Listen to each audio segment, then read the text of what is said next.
Silipin naman natin ang mga naganap sa 3rd Luzon Regional Conference ng Pambansang Samahan ng Inhinyerong Mechanical sa Calamba, Laguna. Let's all watch this. Daang-daang mga mechanical engineers ang dumalo sa Pambansang Samahan ng Inhinyero Mechanical 3rd Luzon Regional Conference na ginanap sa Calamba, Laguna. Dinaluhan ito ng kanilang mga miyembro na nagmula pa sa iba't ibang parte ng bansa. Magbibigay kami ng mga seminars para ma-enhance yung kaalaman ng ating mga inhinyero.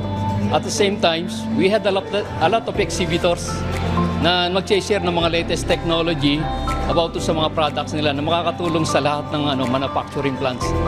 Sa naturang conference ay nagsagawa ng ilang seminars upang i-enhance ang mga kapasidad ng mga inhinyero mekanikal. Bukod dito ay ilang businesses mula sa industriya ng machinery ang sumali sa exhibit upang magbahagi ng mga bagong teknolohiya at magpalitan ng mga ideya. Ito ay nag-i-exhibit para ma-promote namin yung export-import, international trade dito sa Pilipinas. Okay?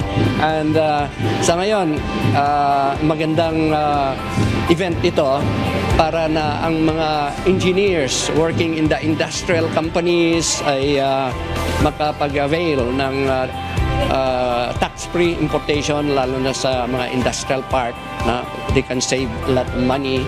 Taon-taon ay sari-saring event ang inoorganisa upang mapaunlad at mapabuti pa ang mga kakayahan at estado ng mga mechanical engineers sa bansa. Kagaya na lamang ng isa pang convention na nakatakdang maganap sa darating na Hunyo sa Marikina. I-represent nila yung mga bagong technology, mga innovations na related sa aming profession.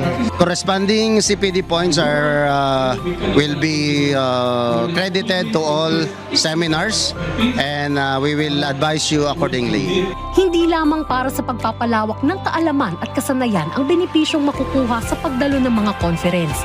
Oportunidad rin ito upang makipag-ugnayan, oportunidad upang mapabuti ang reputasyon at kredibilidad. At ito rin ang pagkakataon upang makakuha ng bagong ideya at inspirasyon at marami pang iba.